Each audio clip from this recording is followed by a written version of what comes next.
Go Long by Hazel Witch, read by Kaiinbed.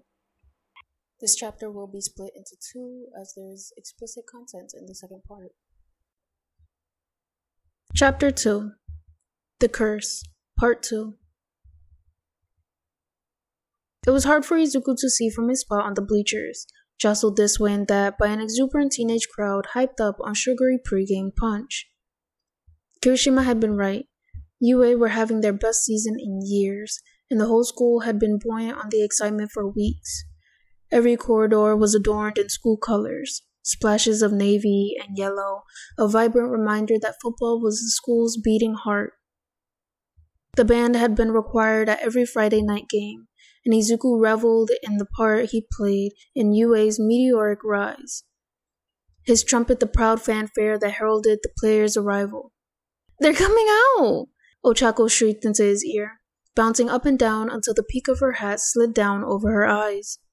The crowd roared as the team spilled out onto the field, each helmet tilted down in a display of such sincerity it bordered on reverence. Once finished with his instrumental duties, Izuku joined in with the cheers until his voice went hoarse, giddy and breathless as he shouted his support.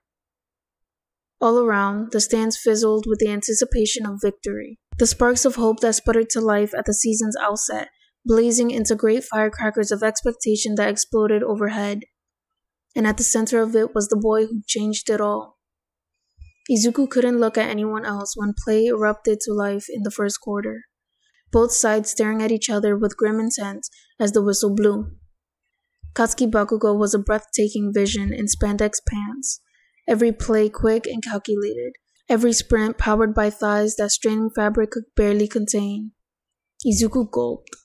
The attire left very little to the imagination, and what was left, he had certainly imagined. At least a month had passed since the beginning of the semester, but in that time his interactions with the boy next door had been scant. In fact, there'd been no real contact at all, just an undignified amount of ogling from afar on Izuku's part, and several, daydreams. Now, cloaked in the anonymity of his fellow spectators, Izuku could look on without the fear of detection. Every time the ball soared through the air, released from Katsuki's powerful grip, the crowd screamed and rattled the stands with their feet. Cheerleaders flouncing golden pom-poms that glittered like cheerful starlight at the ends of their hands. But Izuku was never following the ball's arc as it sped into the hands of the wide receiver. No, he was watching the flexed bicep, the quick winding and tightening of Katsuki's arm, the grace of his movements. He was noting the way Katsuki's teammates followed the instructions he shouted across the field. Short, sharp, and direct. Always 2 steps ahead of everyone else. The game was an important one. It went over Shiketsu High, the final barrier between UA and a qualifying place in the state championship playoffs. The team were in fine shape, and by the time the tinny shrill of the whistle indicated halftime, the score was in their favor. Izuku remained glued to the spot as the players filed back into the locker rooms, not deigning to move, even when Ochako complained she was hungry and left him alone to embark on a search for hot dogs. He was flushed with a warm glow of communal excitement, felt it bubbling up inside him like an overfilled flute of champagne. "Are you okay, Midoriya? You're not on drugs, are you?" Izuku's smile broke into a laugh. "No, I'm not on drugs, Shoto," he said, glancing back over his shoulder to the row behind him. "Just excited." "I didn't know you were a fan of sports." Izuku turned back to the field, eyes wide and brightened by the buzz in the air. "I guess I'm not," he murmured, softly enough that no one else could hear him. The third quarter didn't go as well as the first 2, but the boys held fast. They didn't score, but Shiketsu didn't either. It was in the final quarter that the tide began to turn. Maybe it was the final switching of ends that did it, or the fact that UA's sideline hustle seemed a little less coordinated than usual. Football superstition was not something with which Izuku was au fait, but he knew enough to realize things weren't going as planned. Shiketsu scored a lucky field goal, then another, until the scores stood even, the clock ticking down. Tension snapped between the opposing teams as they headed into the final 30 seconds, mouth grim lines in the thin strip of skin visible beneath their helmets.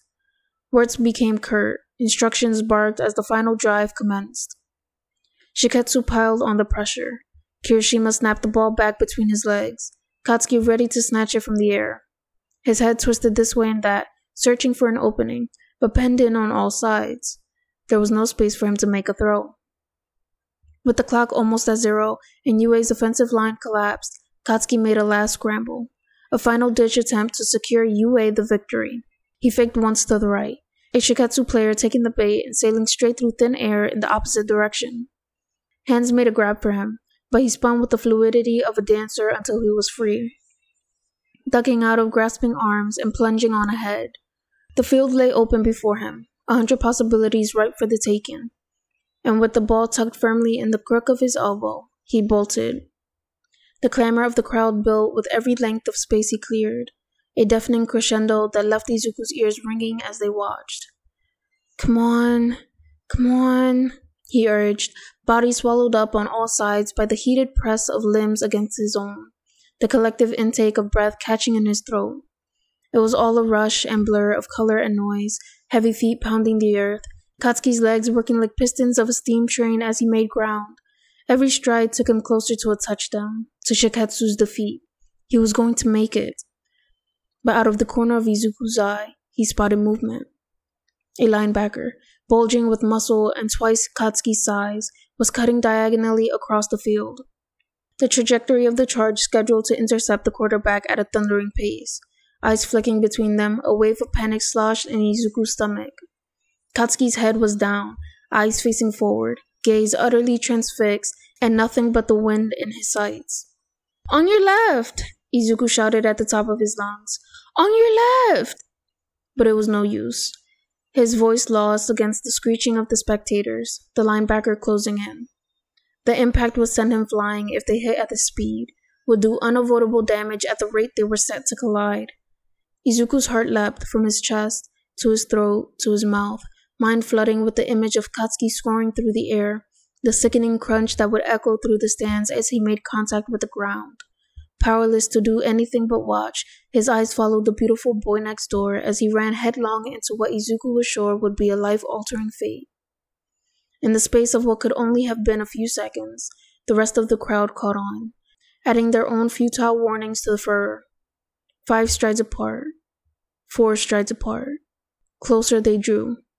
No, Izuku whispered, unable to look away, waiting for the impact to hit. 3 strides apart. 2. Clenching his eyes shut at the very last second, Izuku anticipated the sharp intake of breath from the crowd, the hiss and the groans and the calls for "Call a medic!" But they didn't come. Instead, there rose a cheer, a jubilant cry that had his eyes snapping open, adjusting to the light as he tried to figure out what happened. The linebacker lay on the ground, face down somewhere beyond the sidelines, arms stretched out, but empty. Katsuki had managed to dodge. Yes! Izuku cheered, jumping on the spot, suddenly high and dizzy with elation. Dragging his fingers from his face, he watched as Katsuki covered the final few yards, sailing into the end zone and securing the season on behalf of UA High. When he was sure he'd made it, Katsuki threw the ball aside, arms flung out and mouth open in a roar of triumph. He turned toward the crowd, basking in the cacophonous applause that drowned out all else, reaching up to take off his helmet and toss it to the ground.